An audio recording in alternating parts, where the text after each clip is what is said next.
So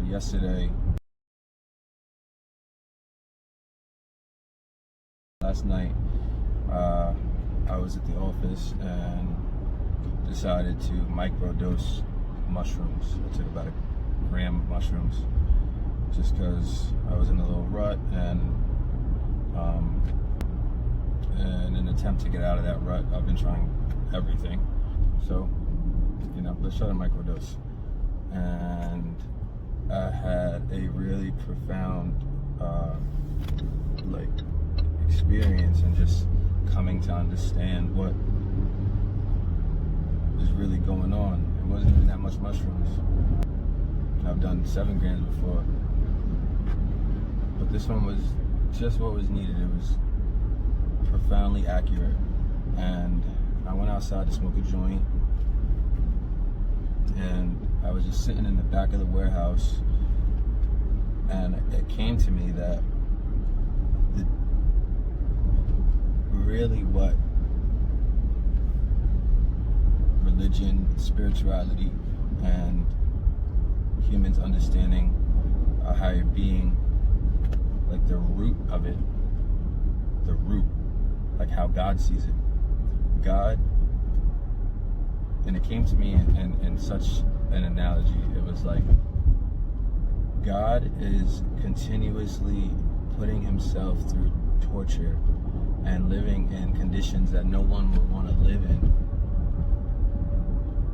to be able to hold the space so tightly enough to where we as humans, free being humans, and every thing in this universe, but so that we could all have the ability to live. And for humans in particular, we have the ability to live with free will. Everything else has to go according to what the laws say, which promotes harmony, which makes God's torture bearable. Or I'm sitting here like I don't know necessarily, but it's like for God to be able to deal with holding the space, it's easiest for him to do so when nature, or when the universe acts harmoniously. So us as humans, we have free will, so we can act harmoniously. We could do what we know is right. We could do what we know is wrong. We have the ability to do whatever we want.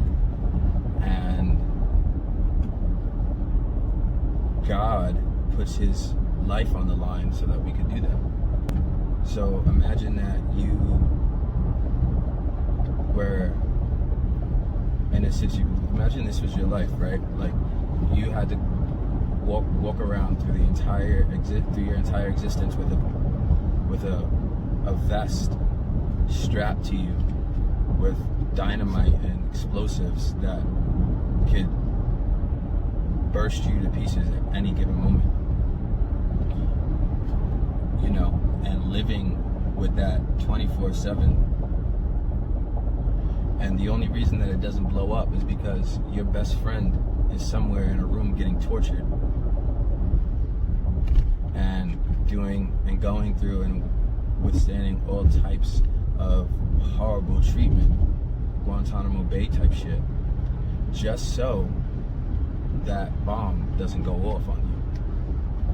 So we as human beings, as the people walking around with these vests on, have the choice, because of our best friend putting his life or her life on the line, we have the choice to live in harmony, to live doing right, to live to better this existence in respect for our friend that puts his life on the line.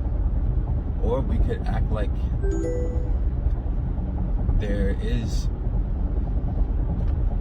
like, our friend's not dying. We could choose to put that in the back of our minds and live however we want to live, and not even be thankful for the fact that there is someone and there's something out there that without we could not even exist. So we've stooped so low that we can't even appreciate the ultimate love that God gives to us through giving us the ability to live. We kind of all know it in the back of our head. It's that thing, it's that intuition, it's that thing that calls to you and tells you, hey, do the right thing. Hey, I'm here. I got you. I got your back. And I'll always have your back. But the thing is that how this whole thing works is that only until we are able to live consciously like that as a harmonious part of this existence, because we're the part that imbalances everything. But until we can start to live like that, we are going to continue to be all over the place and not really be able to experience the things that they say are finer in life, the things that, you know, people have alluded to for centuries and ages throughout, all human time, that there's a better place. And even if you don't believe that there's a better place, you can't deny that this is not the best place. Life is hard. We continuously have to go through things. This is life is suffering. Even when you make money, the only time that you're not suffering in life is when you are living harmoniously with it. And when you are doing and living for something bigger than yourself.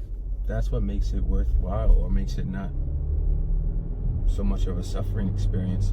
But then once you do that, and when you die, then you don't have to suffer anymore, and you could actually choose what happens to you. So it's like, even though you'll still suffer a little bit, because that's just what is given, being that you have a life. But you could choose to suffer in your next life too if you want. You don't have to stop suffering. But God will always be there.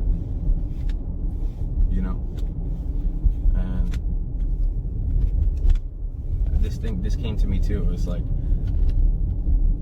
the whole thing of, people don't take responsibility anymore. People are not responsible for their own being, like even with governments and providing these fucking, we live in a lifestyle where we live in a life where we don't have to go out and do, we don't have to pay the price necessarily. Like if we don't have money to eat, if we don't figure out a way to have resources to eat, then the government will give it to us, or we'll be given it. Someone will pay the price for us.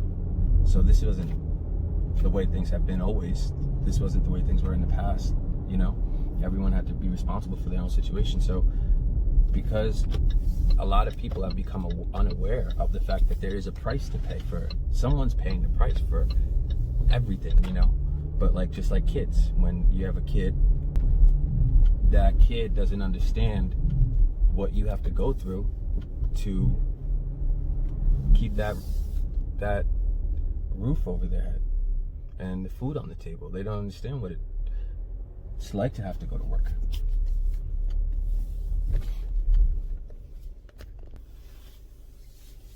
So, as I was saying, there's a price to pay for everything. That's something that, no matter how naive you want to act, you can't deny that. You know that. If you're listening to me, that you can't deny that there's a price to pay. Nothing is free. And that adage is true. That's the truest. And there's a price to pay for our ignorance, for our living the way that we want, not giving anything back to the earth, taking. We literally pillage this shit. And something is paying the price, and that's God.